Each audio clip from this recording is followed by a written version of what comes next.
Mientras Hamas sigue saliendo de los túneles de Gaza y detonando bombas contra los soldados de las fuerzas de defensa de Israel, el presidente Trump dice que la siguiente etapa del plan de paz para Gaza está a la vuelta de la esquina.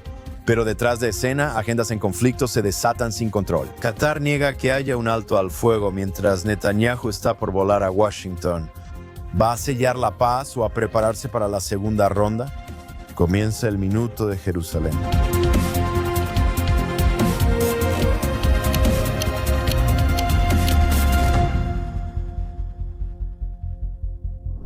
Bienvenidos a Minuto de Jerusalén en Jewish News Syndicate Televisión. Soy Josh Haston, corresponsal de Jewish News Syndicate con JSCO y Alex Strayman.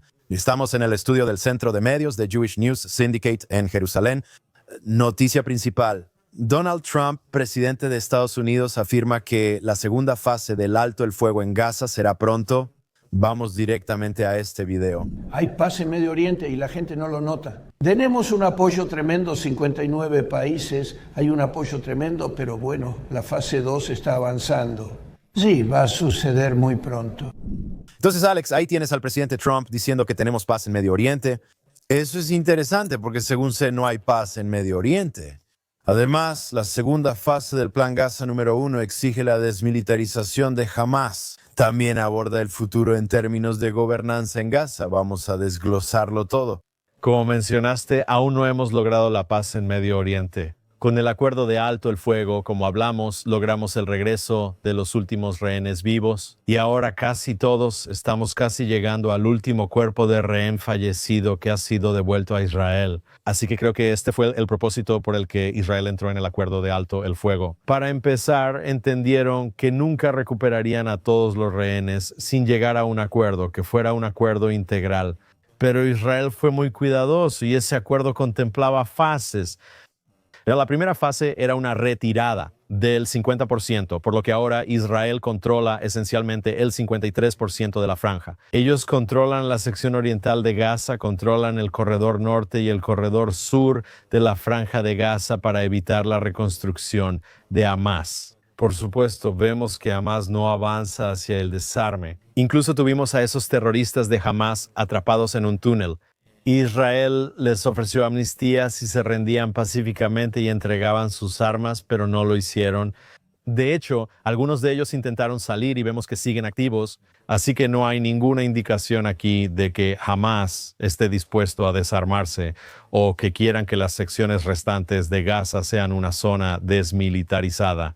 Ahora, en estas otras fases, lo que se supone que debes ver es un retiro adicional de Israel e incluso hay otras 2 etapas de retiros israelíes. Es difícil ver cómo sucederá eso ahora, mientras Hamás siga siendo una organización terrorista activa dentro de la franja, que ciertamente lo es, y estamos viendo incidentes casi diarios entre las fuerzas de defensa de Israel y los terroristas de Hamás. Estamos viendo que Hamás hace todo lo posible para tratar de reafirmar su control sobre la franja de Gaza, y por eso creo que el presidente está tratando de proyectar que esto está avanzando. Creo que Trump quiere que esto avance y por eso sigue hablando de ello. Pero también creo, como hemos comentado, que hay una alineación entre las 2 administraciones. Por lo cual, si Hamás no desmilitariza la franja de Gaza, si no se desarman, eso vas a ver a las fuerzas de defensa de Israel entrando ahora, lo que podemos ver mientras tanto. Creo que esto es a lo que se refiere Trump cuando dice el inicio de la segunda fase sería la asignación de algún tipo de lo que llamamos la Fuerza Internacional de Estabilidad, ¿verdad? Y luego la gran pregunta es, ya sabes, ¿quién va a formar parte de eso? Y Turquía quiere enviar tropas para ser parte de la Fuerza Internacional de Estabilización. Esa es una línea roja para Israel.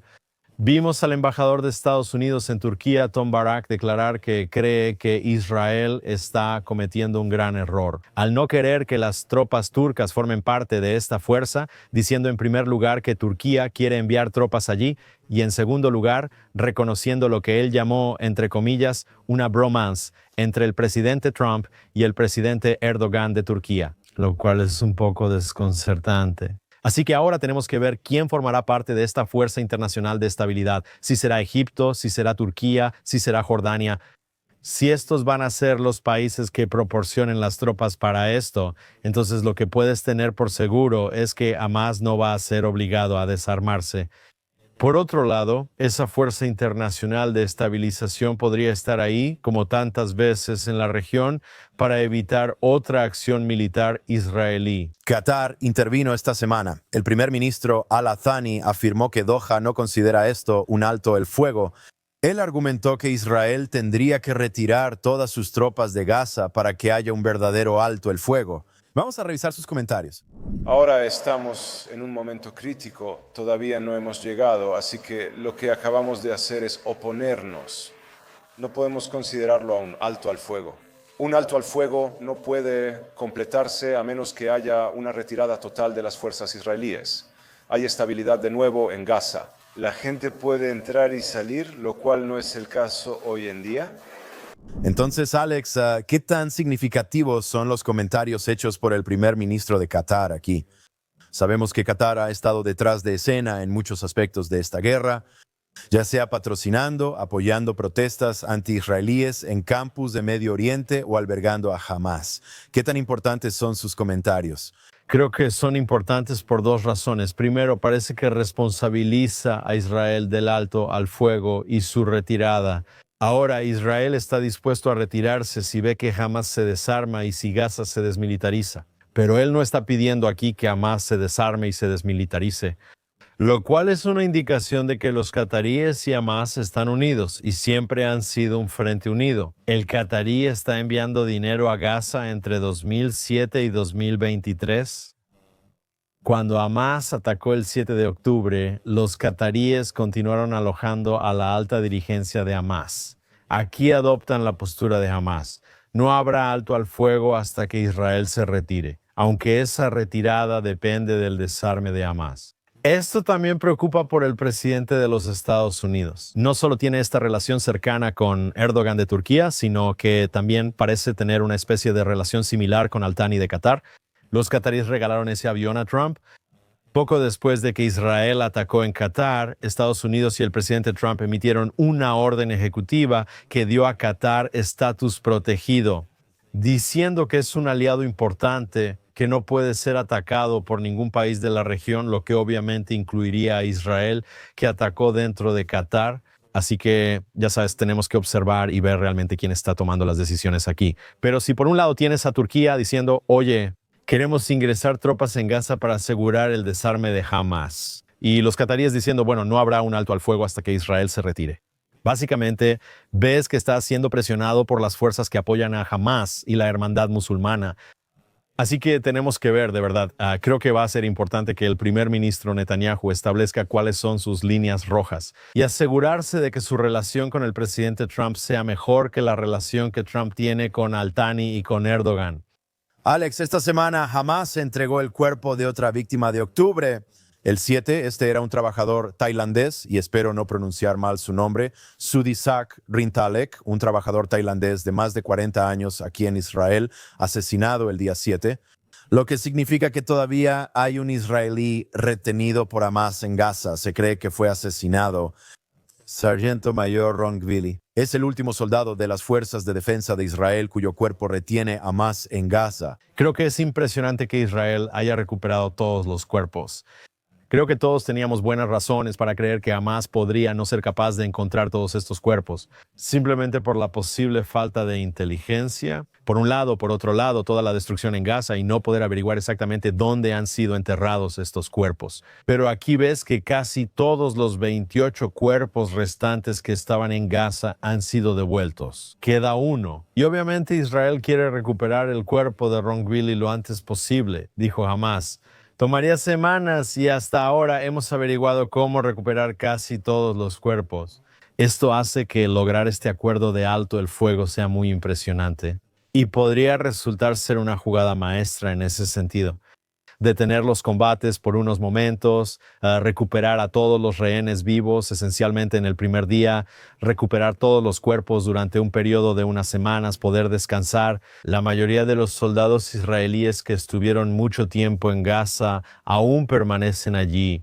Sé que hay tropas en Gaza patrullando la línea amarilla, pero no es la misma postura de fuerza avanzada que antes tenía Israel.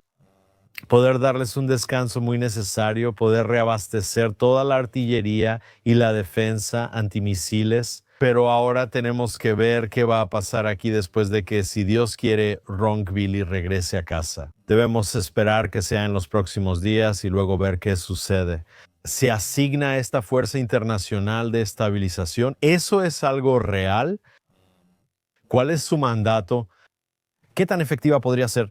¿Veremos a Hamás desarmarse? ¿Veremos que Israel sea presionado para retirarse aún más dentro de la franja de Gaza? ¿Veremos a las fuerzas de defensa de Israel, al primer ministro Netanyahu y al presidente Trump tener un encuentro de ideas para permitir que las fuerzas de defensa de Israel entren y realicen otra operación dirigida contra los operativos restantes de Hamás? Israel no está en la ofensiva ahora, pero jamás viola el alto el fuego atacando.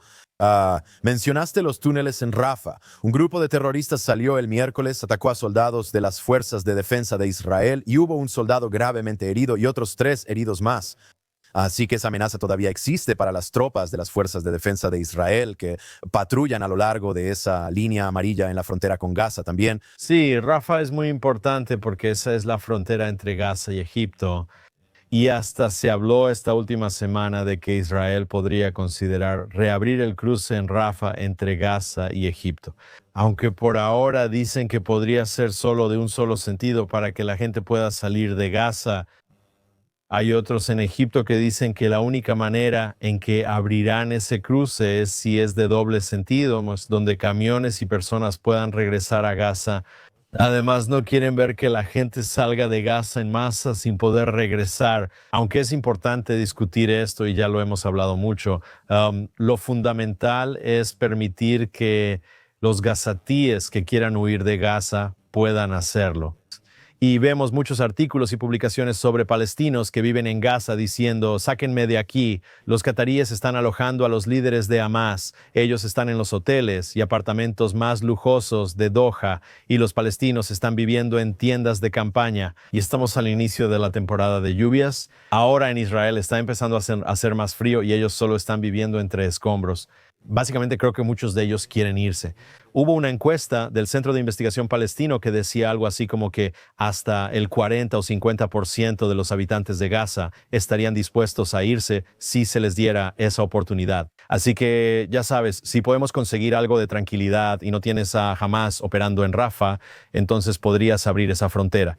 Quizás podamos reconocer que los habitantes de Gaza que buscan salir tengan el derecho básico de huir de una zona de guerra. Siguiendo con Gaza, Alex, esta semana pasada hubo informes que indican que el líder del clan Abu Shabaab, que es la milicia anti-Hamás, fue asesinado por atacantes desconocidos.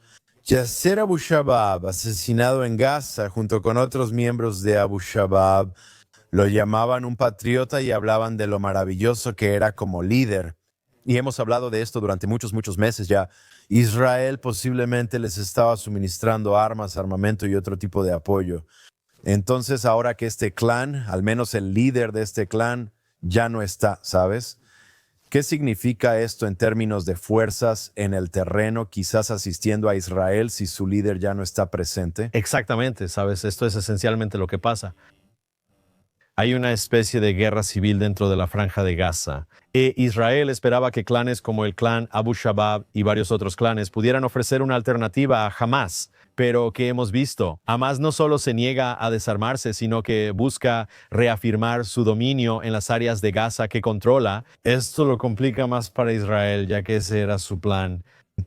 Su plan era lograr que clanes como Abu Shabaab, como Yasser Abu Shabaab, controlaran una parte de la franja de Gaza y trabajaran con Israel. Ahora Abu Shabaab, no creo que ese clan, ya sabes, antes del 7 de octubre, fuera considerado una fuerza muy positiva y constructiva dentro de Gaza, pero Israel sí los veía como anti-Hamás y viste a Abu Shabaab y a los demás que lo elogian diciendo que él quería una franja de Gaza libre de terrorismo y él lo entendía. Y creo que muchos de estos clanes entienden que en ausencia de Hamás habrá mucho dinero fluyendo hacia la franja de Gaza. Así que puedes ser un hombre fuerte en Gaza siempre y cuando puedas mantener la calma, la ley y el orden en tu zona. Y tú para ellos, aunque ideológicamente esto no es lo que quieren, entienden en este momento que eso significa que tienes que trabajar con Israel, tienes que estar al menos en buenos términos con Israel. y esto hace que creo sea mucho más complicado para Israel establecer un liderazgo alternativo dentro de la Franja de Gaza. Alex, el primer ministro Netanyahu habló por teléfono con el presidente Trump esta semana sobre la situación en Gaza. Quién sabe, Alex, tal vez te subas a un avión rumbo a Estados Unidos, donde tengo entendido que el presidente Trump ha invitado nuevamente a Netanyahu a la Casa Blanca. No sé si es la tercera o cuarta vez, aún no hay fecha fijada. El presidente Trump es optimista y ve una oportunidad histórica de paz en Medio Oriente. Mañana por la noche voy a Estados Unidos, estaré en Washington y espero recibir información con otros sobre lo que ocurre en Gaza desde la perspectiva estadounidense. Y como mencionaste, hubo esta llamada telefónica y Trump ha invitado a Netanyahu a ir a Mar-a-Lago, creo que será el 29 de diciembre. Así que sí, durante la temporada de fiestas en Estados Unidos podría ser unas buenas vacaciones familiares para los Netanyahu, que creo que ya las necesitan. Pero más importante aún, lo que estás viendo es que van a tener la oportunidad de discutir esta segunda fase de un acuerdo o un regreso a la postura de fuerza dentro de la Franja de Gaza en persona. Es importante que Netanyahu y Trump sigan en contacto y compartan ideas, como hemos visto varias veces a lo largo de esta guerra. Siempre se proyecta que hay algún tipo de discordia o diferencia entre el pensamiento del primer ministro Netanyahu y el presidente Trump. Pero una y otra vez, a pesar de todo lo que se dice, de todo el ruido, vemos que eso sucede.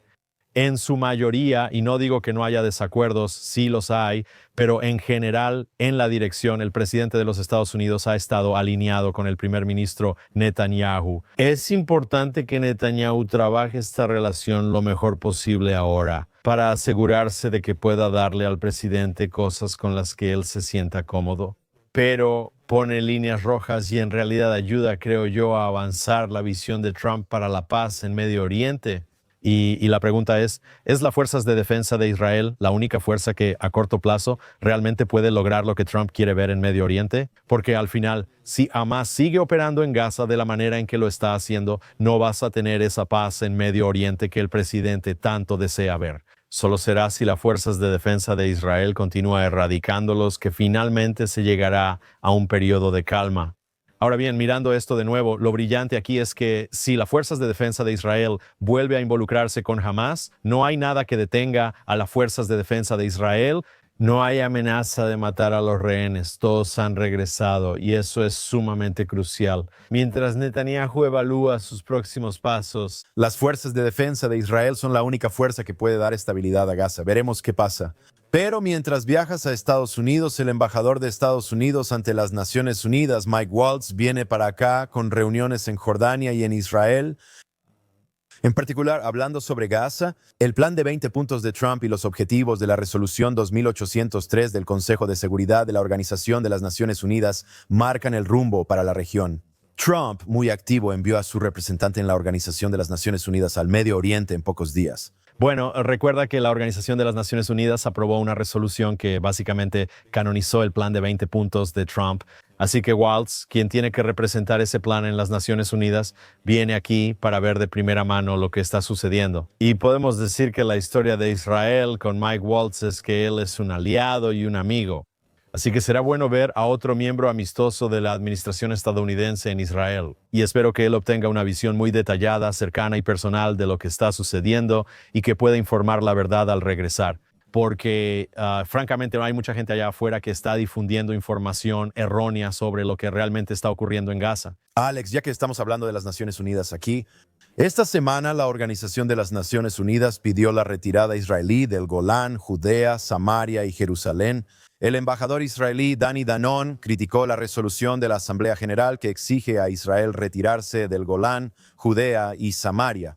Ahora sabemos de la inestabilidad en Siria y su nuevo líder. Imaginen si Israel se retirara del Golán. Han estado diciendo esto por cuántos años ya, si son 30, 40 años que Israel debería retirarse del Golán. Puedo imaginar un escenario donde los sirios estén en las colinas viendo el lago de Galilea, el Kineret, y vuelvan a disparar a los agricultores abajo.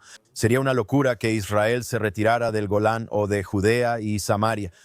Si te retiras de ahí, solo estás preparando el escenario para la próxima masacre del 7 de octubre. Colocar a Hamas u otro grupo terrorista en las colinas, con vista al aeropuerto y al 75% de la población, sería un gran error, pero es solo una resolución de la Organización de las Naciones Unidas que aprueban frecuentemente en la Asamblea General pidiendo a Israel retirarse de nuestra tierra ancestral. Quiero decir, la Organización de las Naciones Unidas aprueba más resoluciones sobre Israel que sobre todos los demás países, no solo sobre cualquier otro país, sino sobre todos los demás países. Y si creen que Israel va a retirarse del Golán, están equivocados, ¿de acuerdo? Estados Unidos ya reconoció la soberanía de Israel sobre los altos del Golán. Esto fue incluso antes del 7 de octubre. Esto fue durante el primer mandato de Trump en el cargo. Reconoció la soberanía israelí sobre el Golán e Israel tomó otra parte del territorio. Incluso habían tomado más puntos en el sur de Siria, pero se retiraron, pero ni siquiera van a ceder la sección norte del Golán. Porque este es uno de los puntos más estratégicos, y por cierto, no es una zona muy poblada, pero es uno de los puntos más estratégicos de Siria. Y como dijiste, de hecho tiene vista al Kinneret, que es la fuente de agua número 1, el principal reservorio de agua que tiene Israel. Aunque Israel obtiene la mayor parte de su agua potable de la desalinización, el Kinneret sigue siendo un activo estratégico muy importante. Es esencialmente el reservorio de agua dulce de Israel y garantiza que Israel tenga agua fresca para beber. Además, el Kinneret suministra agua a Jordania según un acuerdo con Israel. Y uno puede preguntarse por qué Israel le está dando agua a Jordania mientras Jordania sigue incitando contra Israel. Pero la Organización de las Naciones Unidas, ahí puedes ver dónde está su parcialidad. Quieren que Israel salga de Golán, quieren que Israel salga de Judea y Samaria, quieren que Israel salga de Gaza. Francamente, probablemente también quieren que Israel salga de Tel Aviv. Y de Jerusalén, sin duda, exigieron la retirada de Judea, Samaria y Jerusalén Oriental. Estados Unidos también reconoció la soberanía israelí sobre las secciones orientales de Jerusalén, diciendo que esa siempre será la capital unida, la capital eterna y unida del Estado de Israel, el único Estado que existe aquí hasta ahora. Y puedes ver que esta fue una resolución redactada por Egipto, por cierto. Puedes ver cuál es la postura de la Organización de las Naciones Unidas, pero sinceramente solo será otra resolución vacía que no afectará la situación aquí en Israel. Alex, la semana pasada hablamos sobre una hipótesis de que Israel entablara conversaciones con Líbano, tal vez asegurando algún tipo de acuerdo de paz. Y mira nada más, la semana pasada representantes civiles libaneses e israelíes sostuvieron su primera conversación directa en décadas como parte del mecanismo de monitoreo del alto al fuego en la guerra contra Hezbollah. La semana pasada mencionamos que se cumplió un año del alto al fuego. Ahora, pocos días después, representantes israelíes en Líbano, cerca de la frontera con Israel, hablan sobre temas de paz, tal vez. Sí, o sea, el primer ministro de Líbano, Nawaf Salam, dijo, ya sabes, esto no es normalización. Dijo, está lejos de ser una normalización diplomática o relaciones económicas, pero que las relaciones económicas serán parte de esa normalización. Entonces, obviamente, cualquiera que siga las noticias sabría que no estamos ni cerca de eso. ¿Qué motiva que ambas partes dialoguen? Bien, lo único que hace que las partes se junten es cuando Israel ejerce una cantidad tremenda de fuerza. Y ves eso de nuevo, que Israel está atacando con mayor y mayor frecuencia contra los movimientos de Hezbollah. Ahora, Israel le dio al ejército libanés y al Líbano como Estado una ventana de oportunidad para tomar control de su propia situación, pero claramente no pueden hacerlo, son débiles. Está bien, Hezbollah ha sido debilitado mucho, pero obviamente todavía tienen libertad de movimiento y están haciendo todos los intentos posibles para tratar de restablecerse como organización terrorista, para reconstruir su capacidad de armas, su capacidad de misiles, su capacidad de lanzamiento de misiles, y están tratando de acercarse cada vez más a la frontera israelí, e Israel está actuando. Y por supuesto tienes, como mencionamos antes, a Tom Barrack y a otros diciendo que Israel está cometiendo un gran error al hacer eso. Pero ¿qué logra eso para sentar a las dos partes a la mesa, sabes? Dependiendo de a quién le preguntes. Aquí en Israel piensan que podrías ver una nueva incursión en el sur del Líbano por parte de las fuerzas de defensa de Israel. Entonces, por un lado, Israel cediendo, creo, a las esperanzas del presidente de que Israel entable conversaciones con Siria, entablar conversaciones con Líbano, potencialmente retirarse de la franja de Gaza y entrar en una atmósfera más pacífica. Mientras tanto, Israel sigue actuando según sus intereses militares. Y como declaró Netanyahu, la única manera de lograr que los terroristas negocien es bajo la presión de una fuerza inmensa. Bueno, tal vez deberíamos usar eso también en Judea y Samaria, porque, Alex, la semana pasada casi todos los días hubo un intento de ataque. Anoche, cerca de Hebrón, unos árabes intentaron un ataque con atropellamiento dirigido a soldados y los soldados respondieron rápidamente y neutralizaron la amenaza. La semana pasada hubo otro intento de atropellamiento en la misma zona. Hebrón es un lugar muy popular para Hamas, donde lo apoyan de todo corazón. Vi el video, no sé si tú también. 2 soldados sufrieron heridas leves en un intento de ataque con cuchillo. Esto pudo haber terminado mucho peor cerca de la comunidad de Aterit, que está en la región de Binyamin. Quiero decir, los soldados revisaron a un individuo sospechoso y cuando parecía que no representaba ningún tipo de amenaza, sacó un cuchillo de su bolsa e intentó apuñalar a un soldado. Por suerte, 2 soldados solo sufrieron heridas leves. Pero ahora es casi todos los días. Además de arrojar piedras y bombas incendiarias en las carreteras, como ha sido desde entonces, diría 1988 la primera intifada, pero esto se vuelve un gran problema y gracias a Dios, soldados y civiles.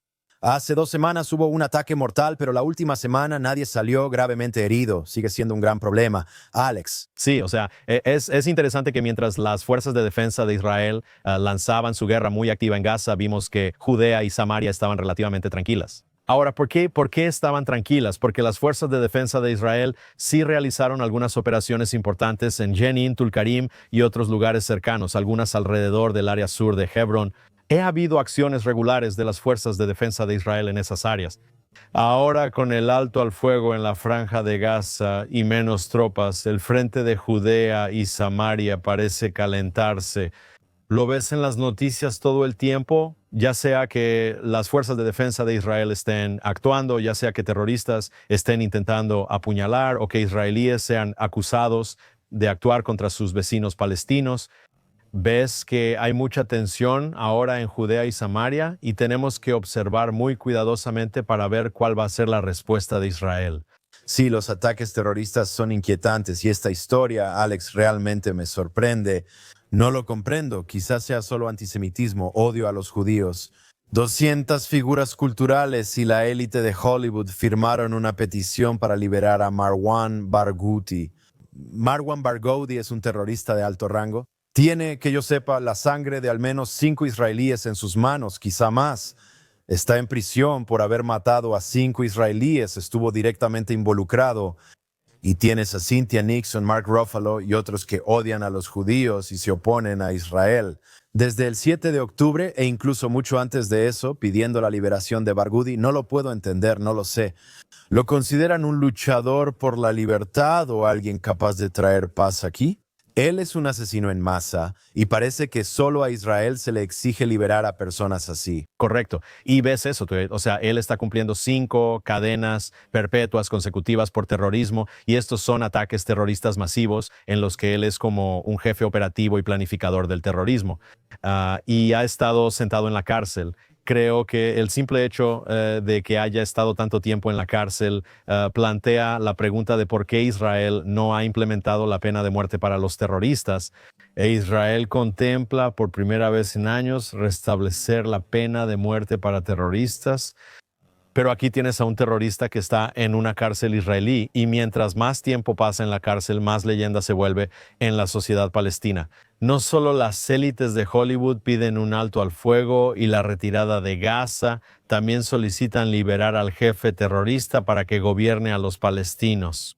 ¿Qué crees que pasará cuando Marwan Barghouti salga de prisión y asuma el control de la autoridad palestina? Bueno, esto es como si Yasser Arafat saliera de la cárcel, pero en esteroides, para convertirse potencialmente en un nuevo líder de Gaza o de la autoridad palestina.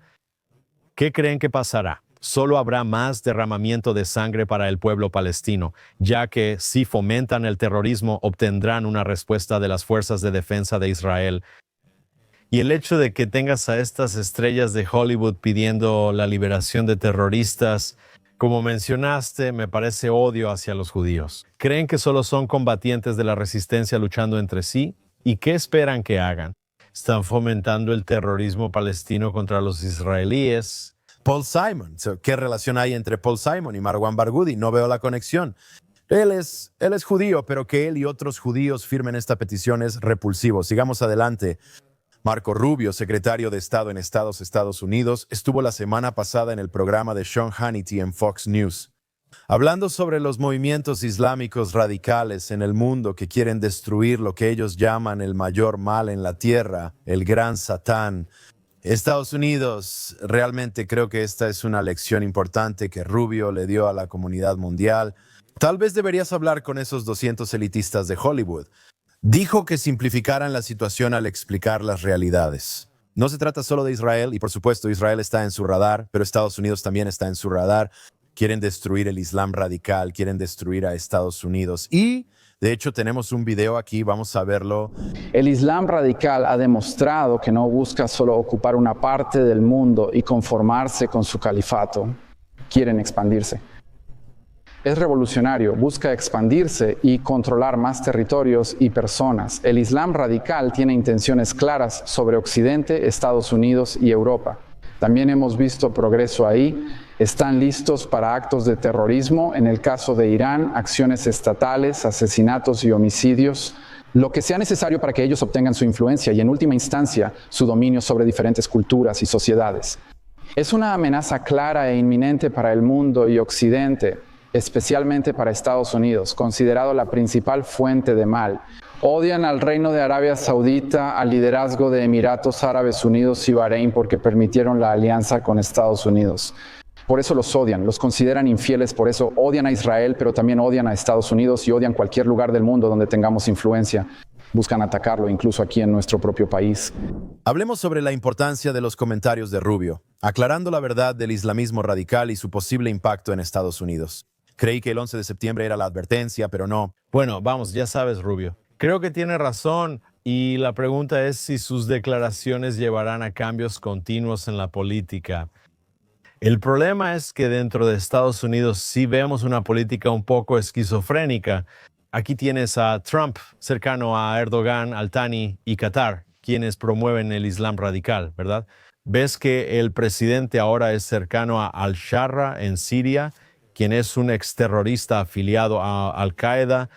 Bien, entonces, por un lado, ves a Rubio. Creo que él está al tanto de lo que pasa y creo que Trump al final sí entiende lo que dijo Rubio. Realmente lo creo.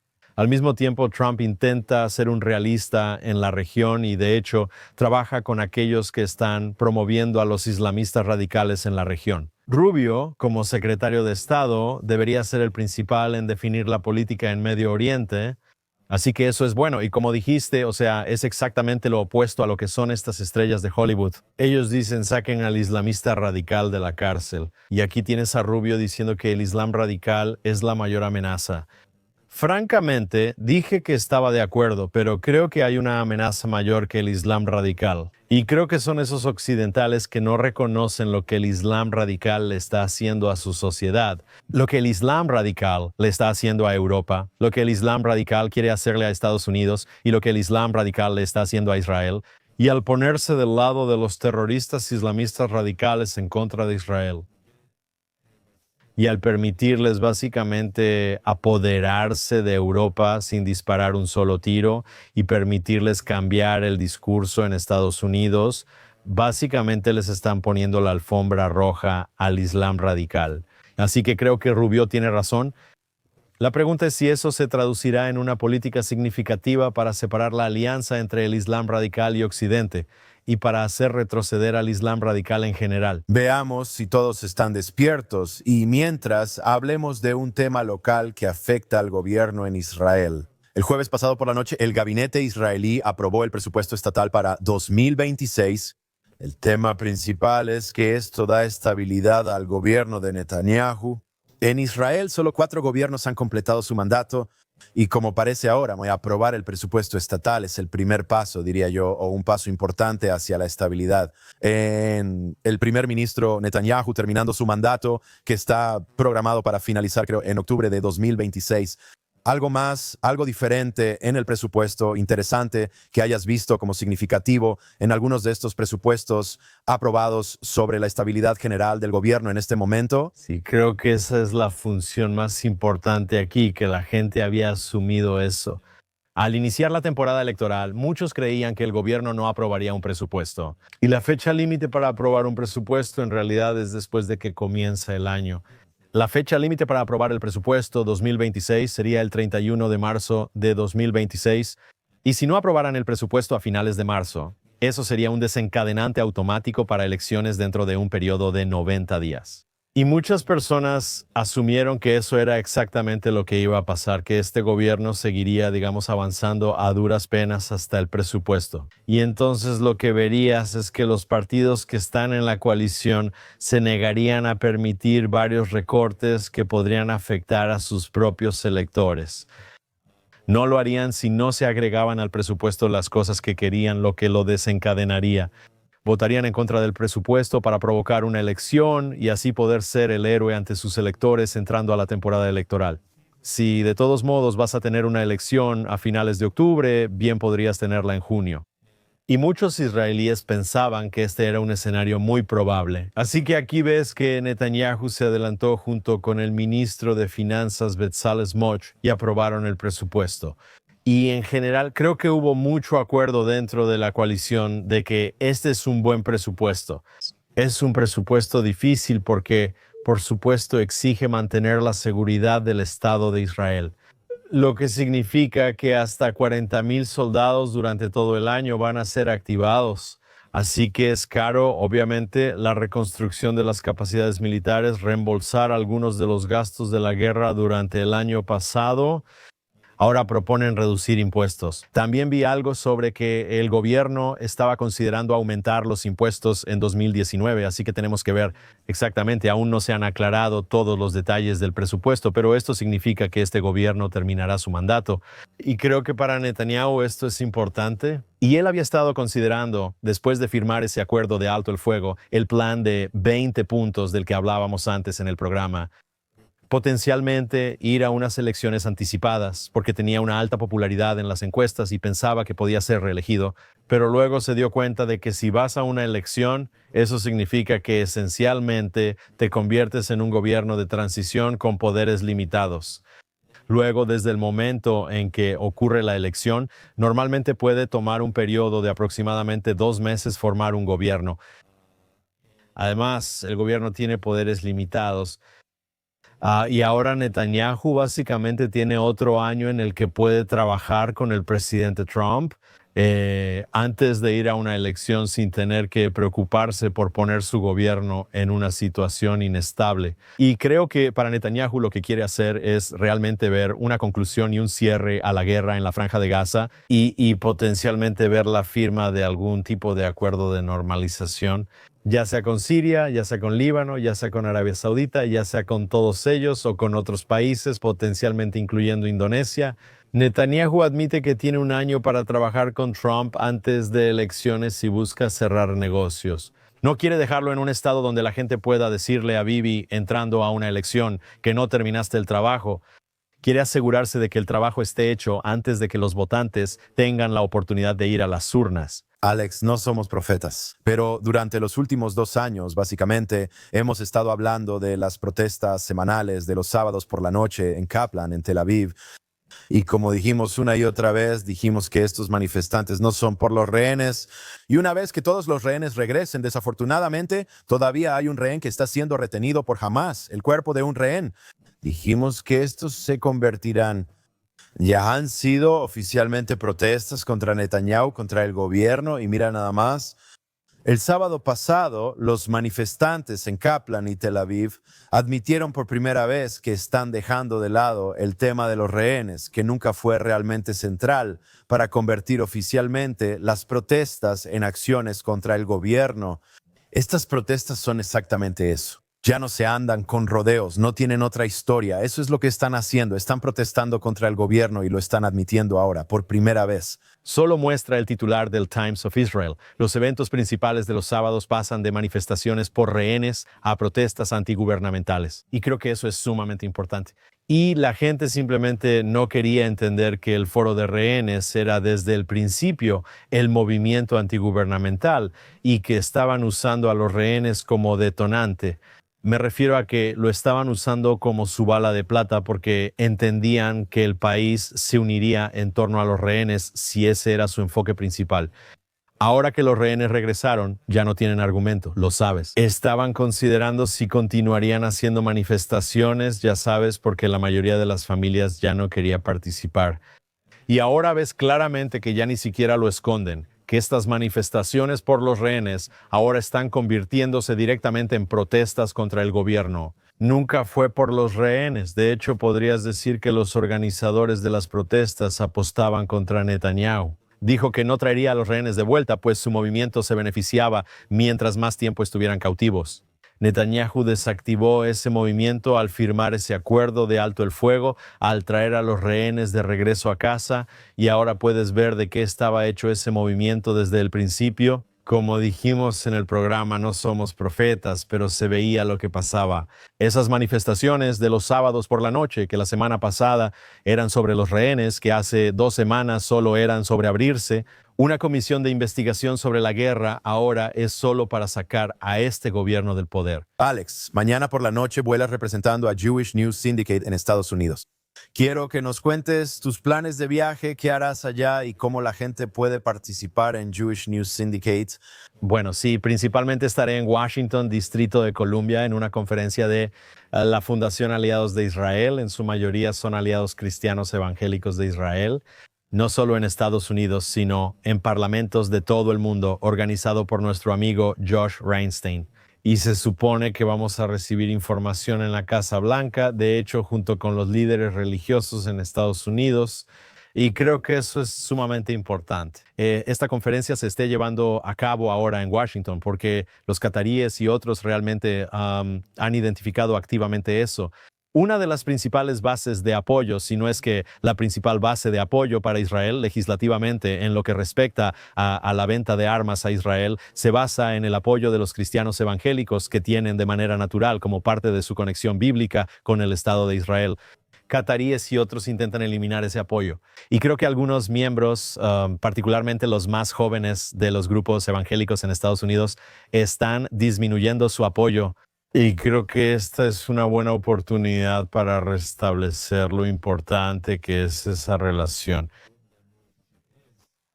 Especialmente para quienes apoyan una postura tipo MAGA o de América Primero.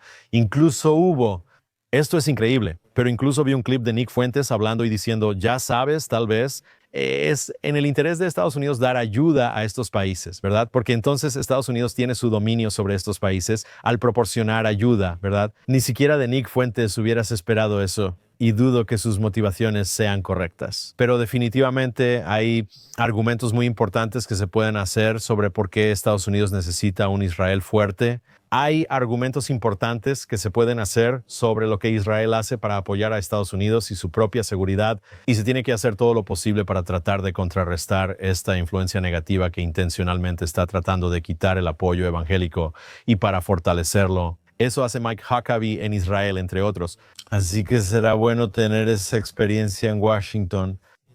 También estaré viajando a otras ciudades, reuniéndome con algunos de los seguidores más grandes y leales de Jewish News Syndicate. Y, por supuesto, es importante reiterar que Jewish News Syndicate es una agencia de noticias respaldada por sus lectores. Somos una organización de noticias sin fines de lucro, no una empresa con fines de lucro, que es apoyada por sus lectores, que es apoyada por sus espectadores, que es apoyada por fundaciones. Ellos reconocen que no escribimos lo que escribimos porque sea popular, no escribimos porque eso es lo que los anunciantes quieren que escribamos. Escribimos esto porque es correcto. Y los donantes reconocen que no hay nadie más haciendo lo que nosotros hacemos y les gusta lo que hacemos y quieren apoyarlo. Para apoyar, entra a jtns.org/donar y haz una donación en línea. Pero debes saber que sí tenemos muchas donaciones de 3, 4, 5, 6 cifras que llegan para apoyar nuestras operaciones en crecimiento. Ya somos más de 50 en la organización. Creo que Jewish News Syndicate puede convertirse en la respuesta de Israel a grandes redes de noticias como Al Jazeera. Amén a eso, Alex, que tengas un buen viaje y hablaremos contigo desde el camino, si Dios quiere, la próxima semana. Lo espero con ansias. Como dijo Alex Donen, suscríbanse, denos un super gracias y asegúrense de que podamos seguir ofreciendo la programación, que es lo que hacemos. En Jewish News Syndicate Televisión y Jewish News Syndicate Order pueden ver las noticias más recientes de Israel, Medio Oriente y el mundo judío. Agradezco a quienes están detrás de cámaras: Aaron Wogelander, nuestro nuevo miembro, Zach Zickerman, Esther Eden, Ryan Lifshitz y el gerente Yuri Svertsky. Gracias por estar en el Jerusalem Minute. Nos vemos la próxima semana.